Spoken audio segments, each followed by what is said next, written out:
Break के बाद एक बार फिर से आपका स्वागत है। उत्तर प्रदेश के उप मुख्यमंत्री केशव प्रसाद मौर्य ने दिल्ली के सीएम अरविंद केजरीवाल पर निशाना साधा है। दिल्ली में बाहरी लोगों के इलाज पर प्रतिबंध लगाने के फैसले पर उन्होंने निशाना साधते हुए कहा कि जब लक्ष्मण जी प्राणघात हुए थे तब लंका में रावण के शासनकाल में भी सुषेण वैद्य ने उनका उपचार किया था, लेकिन केजरीवाल सरकार ने लोगों के इलाज ही करना बंद कर दिया है, जिसे दिल्ली के उपराज्यपाल ने शुरू कराया। हमारे विशेष संवाददाता मनीष कुमार मिश्रा ने उत्तर प्रदेश के उप मुख्यमंत्री केशव प्रसाद मौर्य से खास बातचीत की है। दिल्ली में सियासत शुरू हुई कोरोना महामारी संकट में संजय सिंह, जो कि दिल्ली के आम आदमी पार्टी के वरिष्ठ नेता, उनका साफ कहना था कि उत्तर प्रदेश से अधिक टेस्ट दिल्ली में हो रही है। और जो ये विवाद उठा था कि दिल्ली में बाहरी का इलाज नहीं का, वो मेल और तमाम जो लोग हैं उनकी राय के आधार पर था। हालांकि बीजेपी के इशारे पे अनिल बैजल पे उनका आरोप है कि जो राज्यपाल हैं, उपराज्यपाल, उन्होंने फैसला पलट दिया। सीधा आरोप आम आदमी पार्टी अब लगा रही है कि जो सरकार का फैसला था कि दिल्ली के जो अस्पताल होंगे वहाँ दिल्ली के निवासियों का होगा, जो केंद्र के अंतर्गत जो हॉस्पिटल है उसमें बाहर के जो लोग दिल्ली में निवास करते होंगे। लेकिन भारतीय जनता पार्टी के इशारे पे अनिल बैजल, जो कि उपराज्यपाल, उन्होंने हमारा जो फैसला था सरकार का, उसको पलट दिया। देखिए, विश्व का कोई देश और देश का कोई प्रदेश किसी भी बीमार का इलाज करने से न मना किया है, न मना करना चाहिए। और दिल्ली प्रदेश की सरकार के मुखिया श्री अरविंद केजरीवाल जी ने दिल्ली के अस्पतालों में दिल्ली के ही लोगों का इलाज होगा, इस प्रकार का बयान देना, ये इंसानियत के विरुद्ध, ये मानवता के विरुद्ध और उनके मन में यूपी और बिहार के लोगों के प्रति जो घृणा भरी हुई है उसका प्रदर्शन था। मैं महामहिम राज्यपाल जी का धन्यवाद करता हूं कि उन्होंने इस फैसले को पर रोक लगाने का काम किया है। दिल्ली प्रदेश की सरकार सभी मोर्चों पर विफल है। वह कोरोना संक्रमण के बढ़ते हुए नंबर को नहीं रोक पा रहे हैं। वहाँ पे जो चिकित्सा सुविधा लोगों को मिलनी चाहिए वो चिकित्सा सुविधा नहीं दे पा रहे हैं।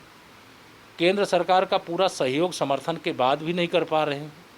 और इस प्रकार के बयान दे करके लोगों के दिल को दुखाने का काम कर रहे हैं। जो त्रेता युग में रावण के राज्य में नहीं हुआ, उस समय भी लक्ष्मण जी को शक्ति बाण लगा था और वो मूर्छित हुए थे। उस समय भी सुषेण वैद्य जी को लाया गया, उनके द्वारा दी गई औषधि से भगवान राम के भाई लक्ष्मण जी स्वस्थ हुए थे। उस समय भी ये नहीं हुआ कि कोई बीमार हो गया तो लंका का कोई डॉक्टर कह दे कि नहीं हम इलाज नहीं करेंगे, या लंकापति आर्डर दे दे कि नहीं सुषेण वैद्य इलाज नहीं करेंगे। ये केजरीवाल जी को ऐसा नहीं करना चाहिए था, इसके लिए वो देश से माफ़ी मांगे। बस एक छोटा सा और सवाल है कि नेपाल को लेकर मुख्यमंत्री योगी आदित्यनाथ, चूंकि उत्तर प्रदेश की सीमाएं नेपाल से लगी हैं, उन्होंने कहा कि जो नेपाल की संसद ने ये पास किया काला पानी लिपू लेक को लेकर, उसको दिखाने के पहले ये सोचना चाहिए कि भारत के एक दूसरे की आत्मा है और दूसरे से बड़ा प्राचीन संबंध है, सांस्कृतिक संबंध है, और तिब्बत का जो हाल है, हश्र है, उसको देखना चाहिए था। उसके पहले इस तरह का फैसला लेना चाहिए था नेपाल सरकार। देखिए, मुख्यमंत्री आदरणीय योगी आदित्यनाथ जी का बयान एकदम उचित है, और मुख्यमंत्री के नाते भी और गोरखपीठाधीश्वर के नाते भी भारत और नेपाल के रिश्ते निश्चित तौर से सांस्कृतिक भी हैं, धार्मिक भी हैं और प्राचीन काल से हैं। और चीन की चाल या चीन का जाल जो भी इस समय फैलाया जा रहा है, उसमें नेपाल न फंसे, यही माननीय मुख्यमंत्री जी का संकेत और बयान था।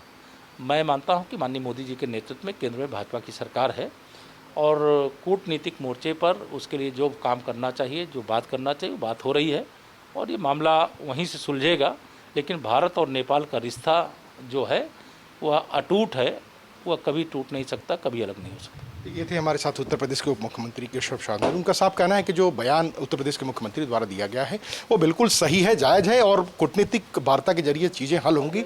नेपाल को अपने प्राचीन और जो पुरातन काल से जो सांस्कृतिक धार्मिक संबंध है उसको ध्यान में रखना चाहिए। रहा सवाल केजरीवाल पर, तो उन्होंने कहा कि रावण के समय भी इस तरह की चीज़ नहीं हुई थी कि लंका में किसी को इलाज करने से रोका गया। कैमरा पर्सन पीसी चौधरी के साथ मनीष मिश्रा, न्यूज़ इंडिया, लखनऊ।